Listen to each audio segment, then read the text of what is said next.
Hang on. We're live. Hi, everybody. Oh, we are live. What do you know? Okay, that was quick. Why does it always sneak up on us? It's so stupid. Welcome. It is 30 with Karen and Justin again. Thursday, 1 o'clock. We do this every week, 30 minutes, just to have a conversation with some amazing people and another amazing person. Today, we just keep racking them up. It's fun. Most dance studios focus on trophies and titles, but JJ does things differently. She's worked with some of the biggest names in the business: Netflix, Disney, Amazon, and she's the creative force behind JJ's Dance Arts, a studio that's redefining what dance training really means. Her dancers don't just perform, they give back. And we're going to talk about her annual show called Light Heavy Light that has raised over $50,000 for the Lighthouse for Grieving Children, proving that art can do so much more than just entertain. It can heal and connect. And I'm excited about talking about this one because I have a vested interest. My daughter's going to be in that show. So that's pretty cool. Oh, JJ, how are you today? I am great. Thank you so much for having me on your show. I'm very excited to Amazing. be here, chat with you Yes. guys. Yeah. I love hammering home with people, and I know we might have talked a little bit about it last year when we had this same conversation or a similar conversation, but I love hammering home with people sort of the way that they got to where they're at because, Okay. there's probably somebody watching this that's like, I was thinking about opening that business or I was thinking about doing that thing. So what was it that drew you into those points? So I guess my first question is, as a father sitting here watching my daughter grow up through dance, I have a boys in hockey and I have a girl in dance, and hockey has an outcome that we all physically, as Canadians especially, understand and know that you're either going to be this or that, or there are the Right. things, there's your path. Dance doesn't seem to have that similar path. It seems to be a little bit more fuzzy and gray because it's hard to understand what the end game could be. So I wonder if you could help us understand where you came from, how dance sparked, like what was it in you, the artistic side of you that sparked that, and how you ended up following that career to where you are today. I know that's Wow. kind of a deep question, but let's see what we can do with it. Sure. Sure. There's a lot of questions. There's a When lot of did you start questions in that dancing? Let's start question. there. Yeah. Well, I, like many kids, did creative movement, if we're gonna go that far back, and thankfully my parents noticed that I liked moving around a lot, and it turned out to be something that I liked. Um, and then yeah, fast forward, I was, a comp dancer. I can definitely now, from where I'm at and what I do with the program and reflecting back, I did have a very influential coach in grade school, and sadly, she's passed, Ellen Ermish, and she was such an advocate of community performances. We actually know Um, Ellen. I don't know if we've talked about that, but we oh, really? I actually sold her house a few years back after she passed. That's such a Her brother wild. and I did a deal Yeah, together to sell her house. I think we I was might in have a talked show about this with, before. Yeah. yeah, with like Ian the Ermishes. So Yeah. Sue Ermish was my Highland teacher, and yeah, so I grew up at Sundance Studios as a Cool. kid, and their emphasis was definitely community oriented, which was a different thing at that time, and so we did like lots of Robbie Burns days, lots of like Strawberry Festival downtown Burlington performing, so Canada Day performances. So I was used to kind of performing for the community, and you could feel as like a performer the impact of it, and that nobody was necessarily like ranking me. Like it was more of like, Yeah, yeah. were we tight? Were we together? Did we offer the energy and the story of what this event is about? Mm. And I did have that, luckily, that mentorship um, as a kid. And then I did move to a studio that gave higher caliber uh, uh, training in high school, and ended up going to TMU, back then Ryerson, for dance. Yeah, and I feel like I was always teaching. I do love, like, this is the one thing that I guess is a bit strange about me, is like I love teaching basic things. I love teaching advanced things. Like I do enjoy the process of understanding what makes a dancer excited, or how their communication is best uh or like the communication is that's required per student, whether they need like me to demonstrate or they need like an audio thing. Like I've always been really fascinated by the communication element of Mm. coaching. And Every student, every child learns differently yeah, and has yeah, their own way of absorbing the information, right? And yeah, so being able to connect with each child at their own level, but also as a group, because genuinely and generally you have 10 kids standing there in front of you and you that's can't right. have specific conversations every time. Yeah, no, you have to be a bit of like a constant like translator, like a bit of a wizard, where you have to be aware that you're hitting all of the marks for the range of people in the room to Mm. make sure they know what the expectation is or they understand. This is So a I lesson, just so you know, for human interaction in business and all around. Like leaders in business, the best leaders in business are excellent at what you're talking about right now. I mean, we just had a discussion about, you know, uh, uh, giving up the workload that you need to do, and what's the word mm, that we were just talking about? delegating. Delegating. I knew it started with a D, but the word was Yeah, completely gone.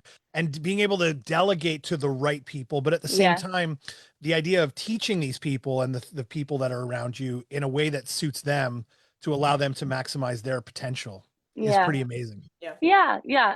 I've always loved that, and I love that from the moment that I was able to start teaching. And I guess that would have been more of like 1920.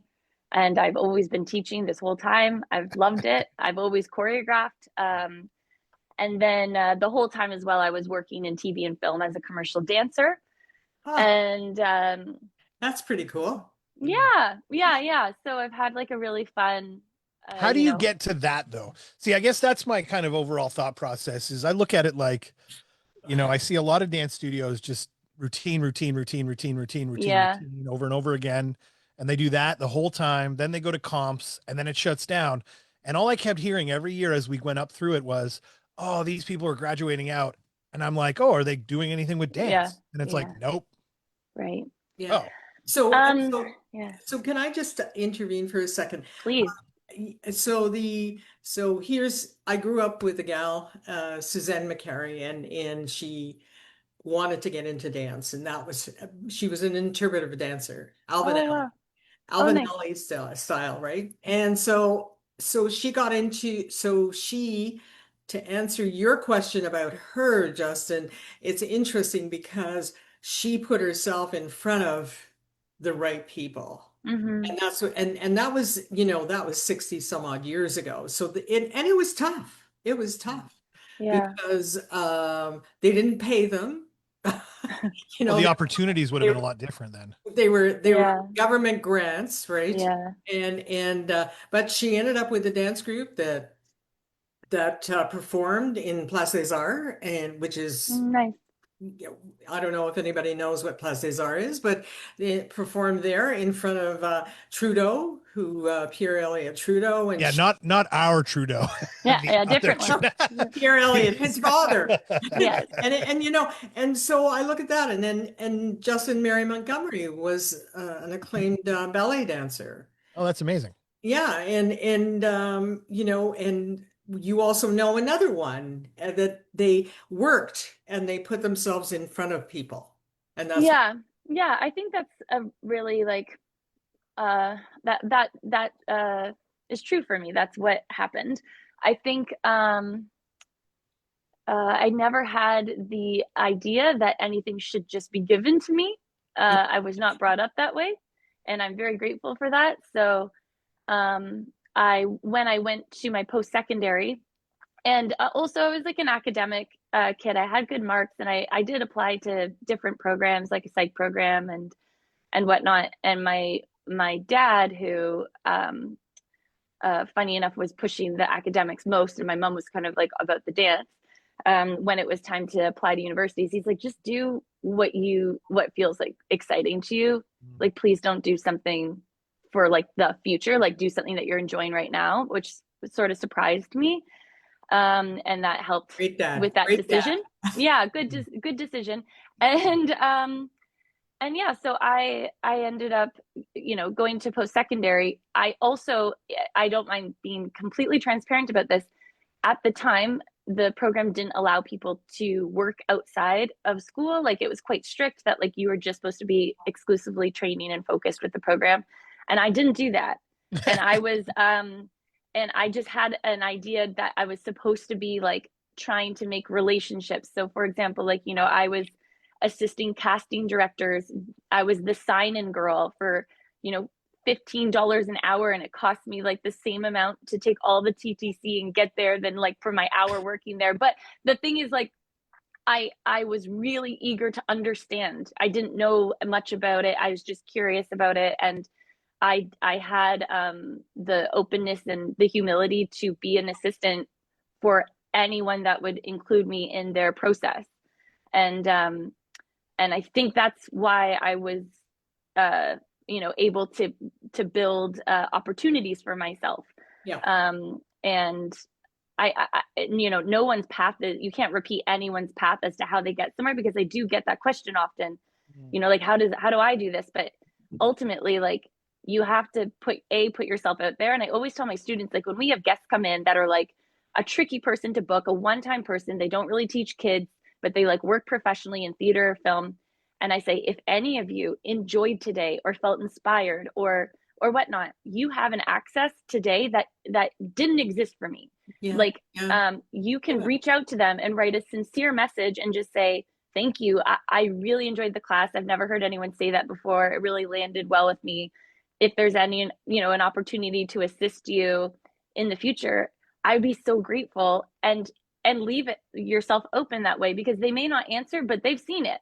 And, you know, they'll circle back at some point. And so I feel like that for me is like my answers to like, how did it happen is like, I just understood like the first thing you do to get a job is to audition, and like, what does casting do, and who are those people? And, you know, and I'll do my best. yeah. And also, like, you know, I applied to agents, and like, you know, I was learning everything as I went. And it's just sort of a matter of like, you know, you just have to be like, what is step one? Like, how do you get into an audition? Oh, most people have agents. Let's start there. So I guess like, the answer would be yes. Like, I put myself in front of the right people, but I also like got coffee for the right people. Mhm. Do you know what I mean? Like, Mm.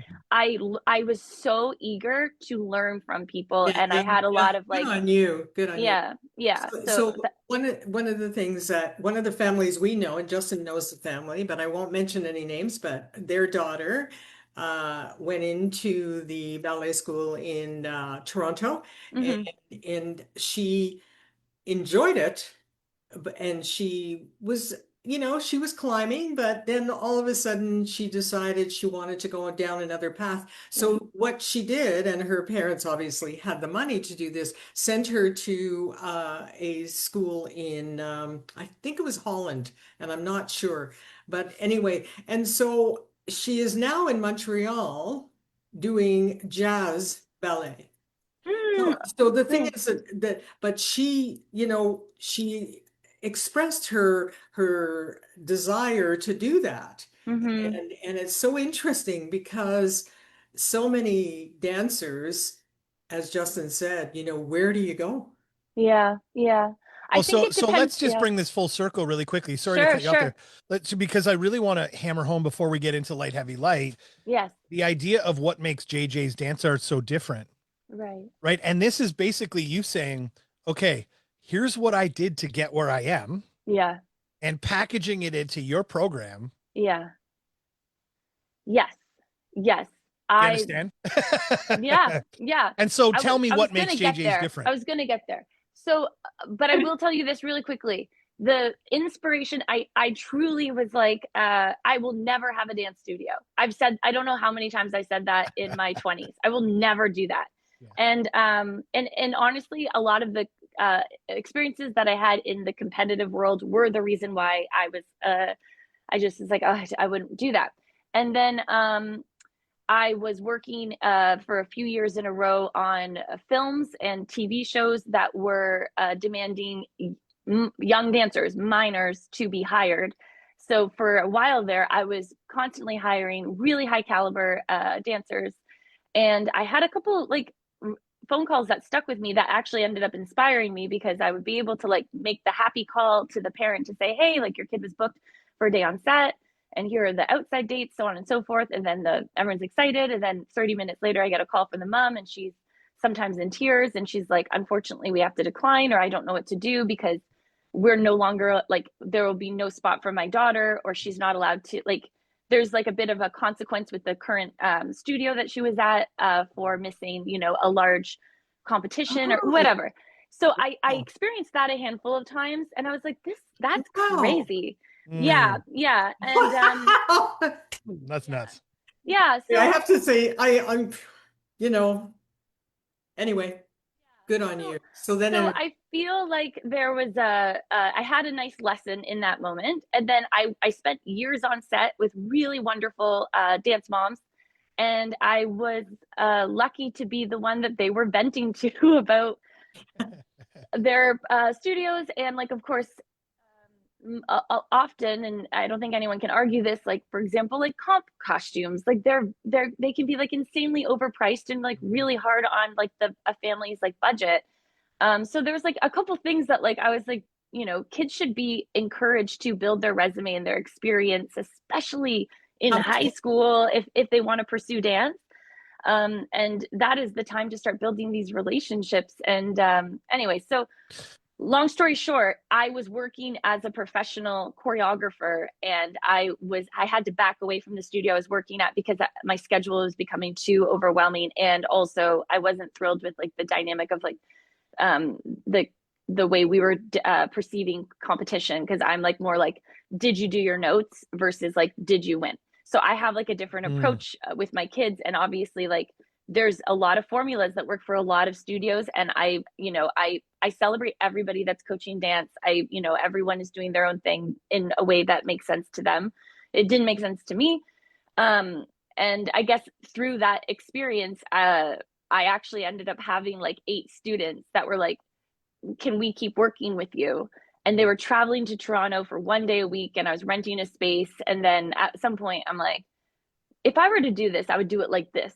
And I had an idea, and then that sort of like, was eating away. And then I was like, well, let's just go for it. Like I had like a little crew of 8 students that I knew were game to keep working with me. And yeah, I took everything that I know, and I tried to implement it into curriculum. So the kids were experiencing performance opportunities and training and auditions, like mock auditions. So if they are to pursue dance after grade 12, I just wouldn't want any kids that work with me to be thrown for a loop and be like, what? Like, what are we being asked to do? So I tried to create something where there would be this like confidence to kind of enter any room and, meet the ask or the challenge with a sense of like openness and confidence. And yeah, that includes like a lot of kids aren't taught how to audition or to meet people that are actually in the casting positions in Ontario. Those people don't have cool Instagrams, like including me. Like I don't remember the last time I posted on Instagram. Like the cool kids that are like teaching like at Studio North and they're doing amazing combos and whatnot aren't necessarily always the people that are like casting and working on TV shows. And it's important for the kids to know who those people are. So to introduce them to people, to encourage them how to be in a room, how to keep your energy open, how to make yourself accessible. That's wonderful. And the other thing I found interesting was being able to learn stuff like that. Like we just talked about your day yesterday and how you got a job on the weekend, all of a sudden called like, hey, we need you for this. And boom, you were figuring it all out yesterday morning and blah, blah, blah, blah. And it's like, that's how the speed of this industry works in general, for the most part. Yeah. And learning to be able to adapt to those constant changes regularly seems insane to me, especially given, and one of the things I wanted to sort of get out of my face here, because it's been bubbling around. Yeah. When you've got 10 people on a stage or in a performance that are all dancing. Yeah. And they all have to have their movements down. Yeah. And each person is an integral part of that overall performance. Yeah. But each person may have their own little thing. I find the choreography of that mind-boggling. Like I can't comprehend how you take 10 people And never mind 10 people, now upgrade that to a stadium full of dancers on a stadium floor where Right. there's 50 people and there's 6 million people watching, and Yeah. every piece of choreography is what it is. Yeah. I find that mind-boggling for people like Yeah. you to be able to choreograph that. That's incredible. Oh, What does that thanks. take? Like, what is that? Where does that come from? I think that's like the same as asking someone like where when you wrote that song, where did that come from? Mm, Like you know what I mean? Like I do think it's a incredibly creative thing. Now, obviously, if I get given a script and I have a structured amount of time and all right. of these beats to hit, I am literally structuring it like but and that's different. It's like completely I have to create it movement for camera angles, whatever. But if Mm, I'm creating a piece based on like inspiration, mm, I don't know. Like I don't know the answer, but I do know that as a little girl, I invited people over to make dances up on them. Like this is not a new thing for me. And I think that like everyone has this like way of sort of expressing themselves and way their brains work. And I've seen my own students where I do give them a stream of focus in choreography in the program and really encourage them to explore their voices and their artistry and just experiment. And Cool, eh? um, That's they, very cool. thank you. Yeah, I'm proud. I'm really proud of that part because I don't think that's like a thing that a lot of teenagers Yeah. get a chance to explore mm, and kind of like the chance to run a room or set a solo on someone or a group piece Yeah. Yeah. and that type of experience is really confidence building, but also I've seen the way some of my kids minds just sort of like create phrases, and I'm also watching being like how did they do that, and I'm like it's people ask me that question, I don't know. So I have the same admiration when I watch someone else do it, but then again mm. like we all have these like sort of gifts and talents that we lean into, and like this is why you guys are doing this platform and you have a comfort of like speaking and interviewing people and your business sense, you know what I mean? Like there's certain special skills that you two have as Yeah. well Yeah. in your ways. So No, yeah. I find it. See, for me, I'm a layman in dance terms. I don't know what I'm looking at some half the time. I don't know what moves are called, Yeah, and you don't need to, but right? what Like I yeah. do It's is just I the open beauty of myself the to the moves. It's just the experience. beauty and the beauty of of what you have put together, JJ. That's what's so wonderful of any dance because you know Mm, I'm a ballet lover. I love to do mm, the ballet, and mm, I mean, you know, people can get bored with it because they think, oh my goodness, all it is, but the combination of the music and the movements and the mm, everything and the training that they have to go through, the mm-hmm, training mm-hmm. you have to go through with your group. Oh my goodness, what I saw last year was fabulous. Thank you. Let's just segue that right straight into light, Yeah. heavy, light. So, Sweet. um, I mean, why don't you start with your sort of elevator pitch as to what light, heavy, light is? Okay, I'm ready. I'll You're have to use ready. my hands. Uh-huh. Use your hands. We're good. Hands are ready. Jazz hands. That I Okay, know. so great. Jazz hands. When I when I first opened the program, I really wanted to do an annually remounted performance for a couple of reasons. The first reason is it is a very good exercise for kids to have to remount something quickly. And like just as you mentioned, when I get hired for a job, the turnaround is quickly. The timeline for delivering excellent work is short. So a remount is like the way every ballet company all over the world remounts the Nutcracker every year. Of course, the roles change based on the principal dancers of the company, but the show is the same. So I wanted to create a show that would make sense to present annually, and I wanted to connect it with a local charity um, that would resonate with working with children, and that is what I did. And it's the show is called Light Heavy Light. It is inspired by a podcast by Rob Bell, and the charity that I've been connected with for 7 years of doing the show, and this November is my 8th year, is the Lighthouse for Grieving Children based out of Oakville. And they offer free grief support for kids and teens who have had a parent or a sibling die.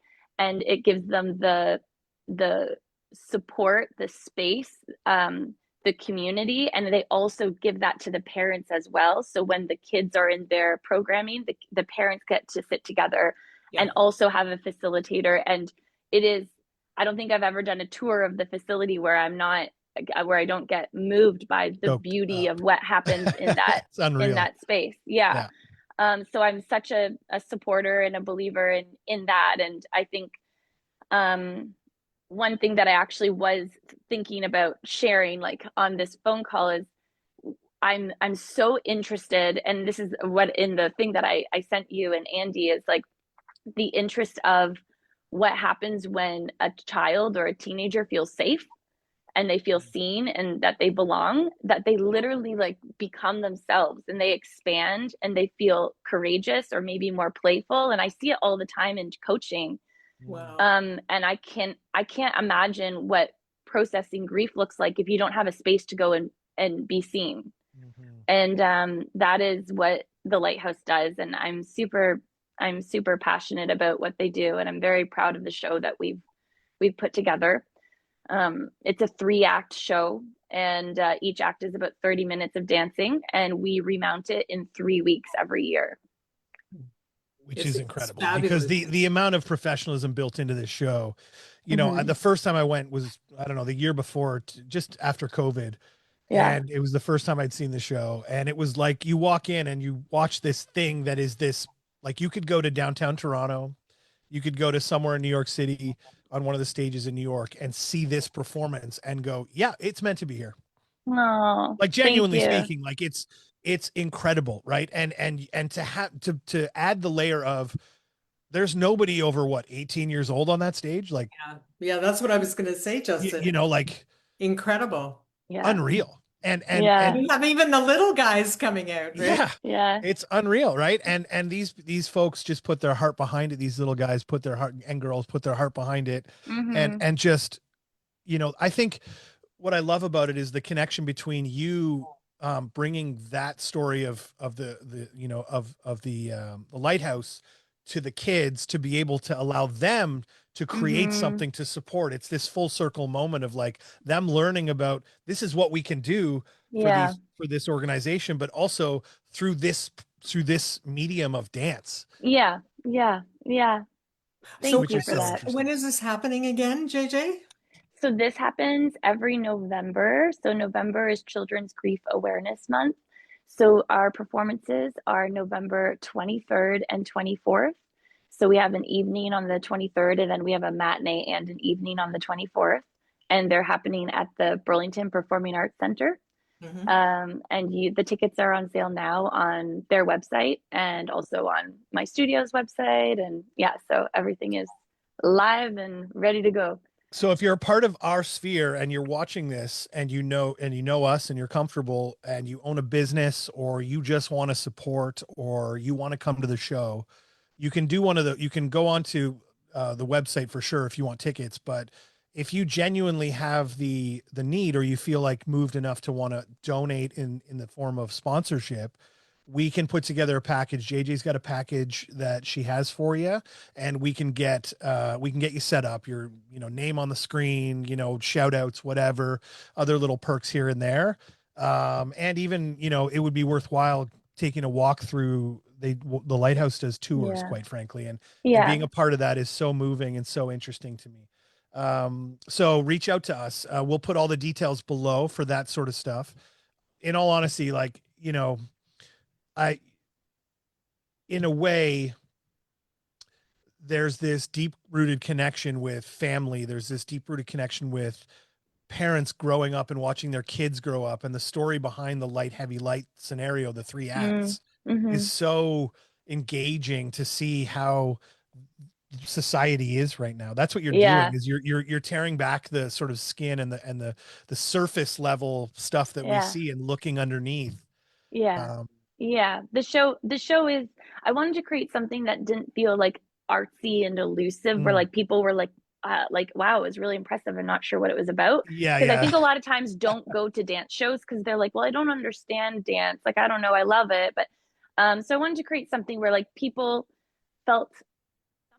If my goal as a choreographer is that people feel something. It's like an Yes. incredible privilege to have someone sit in an audience open to what you have to say. And yeah, the message of the show is so important for, I think it's like a great show to bring your teens to your kids to, and sit with them, because it's a really nice conversation point to circle into maybe something that is challenging for them. The first act is like about how we are unfortunately presenting ourselves to people in a way that is not necessarily true, and that happens often online.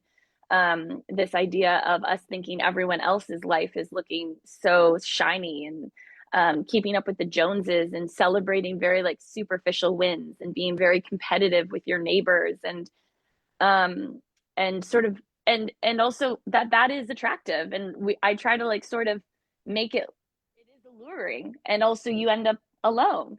There's like a, or lonely, you can be surrounded by many people and still be lonely. And that's kind of how I have chosen to end the first act. And then the second act is about like the deal, like we're here, we're all people, and we're all gonna have really hard chapters, and like you cannot escape that. And that's what I try to, I try to show that there's no way out of that. We all have to just like sit and understand that it's part of the deal of being here. And then the final act is sort of, what does it look like if you have like a sense of like deep joy, where you understand that there is fragility in life, and that you're really going to like soak in the moment, and the day and the people around you, with a sense of presence and mindfulness. And that's sort of like the way I look at the show. But I've also had people like tell me the way it landed on them in really beautiful ways that are different. So I love that. But isn't that what art is all about? Totally. Well, Yeah. and what was so beautiful is that the children, or the dancers, I shouldn't call them children, I should call them dancers, they put their heart and soul into it. It's like, when you're watching a professional show, that they've come in and they love dance, and they show it on stage. Mm-hmm. They just portray it on stage. And Oh, so thank so you. the thing is that's what's so amazing, because you can go to dance studios and watch these shows, and the girls come out and the guys come out, and they're just doing the movements. Mm. These dancers, JJ's dancers, they're not just doing the movements, they're loving and feeling and moving with the music. And Oh, thank that's you. so beautiful. Well, that seems to be a natural end point. We have tickets for the show down below. You can grab those. Reach out to JJ, or even myself if you want to have a conversation, if you know me and you want to reach out to me, because my daughter's in the studio and I'll get you connected properly. And my daughter will be on stage for the show, which I'm super excited about. And gosh darn Is she it, gonna wear a big name? no, she won't. But let me just say one thing. The last number, you got to stick around to the end, because oh my god, it's the best. Anyway, probably Uh-huh. one of my favorite dance performances my daughter's ever been in, for me, as a dance performer. Oh, Dance dad. So anyhow, yeah, reach out to us, reach out to JJ if your child is looking for an outlet to dance. JJ's looking for students for next season, and I'm sure, because she's always looking to grow. And yeah, JJ, thank you so much. It's always thank wonderful you. chatting. Thanks so much for Um, having me, guys. Appreciate it. awesome. Awesome. We'll say goodbye for now, and we'll see you next week, everyone. Bye.